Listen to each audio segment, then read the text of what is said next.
Hi everyone, I wanted to share this super cute game that I came across online and purchased. So I've seen this game posted on different advertisements on Instagram, on Facebook, and I just thought it was the cutest thing to incorporate into counseling and work with students in my school. I work in an elementary school setting. So I quickly went on Amazon and I found the game. I believe on Amazon it was definitely under $15. I want to say like 12 or maybe 13. And I have Amazon Prime, so I received it, super fast within 2 days. But this game is called Cubeez, and it comes from a company called Blue Orange Games, and I did find them on Instagram. I believe, I'm not 100% sure, but I believe that they most likely have a website, so you could even order the game directly from them. And it's a game that's for 2 to 4 players, ages 6 and up, I should say. So this is what the box looks like. It's a really nice heavy-duty box, and it has sort of a magnetic closure to it, so it's really sturdy, which I like. And the idea behind the game essentially is there's different cards, so you show the students the card and they have to try to take their blocks and recreate the image that's on the card. And it's sort of like a race, so whoever is able to assemble their blocks first to match the image is technically considered the winner. And the nice thing is it's all colorful, which is super cool. It has illustrated rules. It comes with 12 colored cubes and 50 cards, which is awesome. So there's a lot of different facial expressions that your students can explore and have fun kind of assembling. The other nice thing is it's a quick game, so the game relatively is short, something kind of nice to use as if you need like sort of a quick filler with students, or if you want a quick activity, sort of an icebreaker activity with students. If you are about to work with a student, for myself as a school psychologist, this might be a nice activity to do with students before we begin testing. If it's testing for special education, a nice way to make them feel comfortable, relaxed. You can get silly with the students. You can kind of make them feel at ease if they're feeling nervous about the testing process. And the other nice thing about this too is it's a good way to build rapport with students and kind of connect with them. So there's lots of different ways that you can use this. And kind of just to show you what the inside of the box looks like. So again, it has the magnetic clasp, and when you open it up, it looks like this. So there's different blocks, and it comes in like a reddish kind of pink color. There's a yellow color. You have your orange, and then you also have in the set, you have green. I've seen these in other colors too. Like I think I've seen other versions of the game that have like blue colors.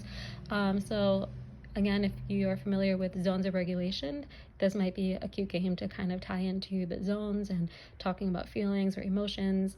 Maybe you can connect this to toolbox strategies, so you can make a facial expression, ask the students to identify what zone that feeling is in, and then maybe have the students share out when was a time that they ever felt that emotion, what's a coping tool or toolbox strategy you could use when you feel that emotion or that feeling. So there's lots of ways that you can easily incorporate this into counseling, which I absolutely love. And the game also comes with, these are the cards, so it's really nice because the cards, there's no words to it, it's all visual. So if you have students that have difficulty reading, or maybe even students that are limited in terms of their English language skills. So for myself, I work in a school that also has a bilingual program, and most of our students that, or I shouldn't say most, but some of our students that come to us from other countries, whether it's Puerto Rico, Mexico, South American countries, or we've had students that have come to us from Spain, which is really cool. And sometimes when we have new arrivals, they might be very limited with their English language proficiency. So this is a really great game because, you don't need to do any reading. For myself, it helps. I do speak Spanish, so I am pretty able, easily able to translate for my students and discuss things with them if they don't speak English fluently. But I do like the fact that this is sort of nonverbal in the sense that there's no reading that has to be done. It does come with this little informational packet that has kind of the introduction, sort of the rules for how to play the game, which is nice, and they share some other games. There's a website actually, so you can go to blueorangegames.com. I actually had never heard of that website before purchasing this, so maybe you might be able to find the game a little cheaper on there. Again, I've not gone to the website, but this is just a really cute activity that you can do. It's super fast, doesn't take a lot of time. The materials are all right here, so you don't have to worry about, losing them. But it's just a fun way that you can have the students kind of explore emotions, talk about their feelings, maybe share like a time that they felt that way, if they felt sort of grumpy or confused, maybe feeling silly, but mischievous. But I just thought that this was a cute game and I wanted to share with others in case you would be interested in maybe purchasing this. Again, I purchased mine on Amazon, but you might be able to find this at maybe your local Target or local game stores if you have toy stores nearby. But I just like it, and I like how it's, all the pieces are relatively small, and I can imagine my students will absolutely love playing this game. And I like to do journaling with my students, so we do a lot of writing about our feelings and our emotions in journals, and then we'll do like an activity related to it, and then they add a coping skill that they can use when they feel that way. So I could definitely see myself using this with my students in lunch bunch groups or one-on-one settings where we might be exploring a new emotion for that session, and they can add it to their journal and then maybe play this game and talk about what's something that we can do when we feel that way, and then add their toolbox strategy in their journal as well.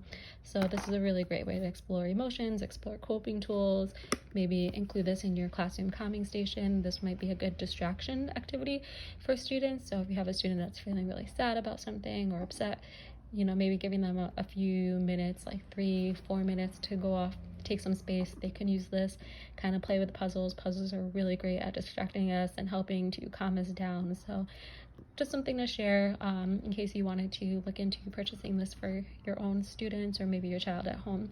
So I hope you find this recommendation helpful, maybe interesting, exploring something new. Again, I've never seen these before in person. It was just recently I came across some ads online, so I thought this would be cute to incorporate into my counseling.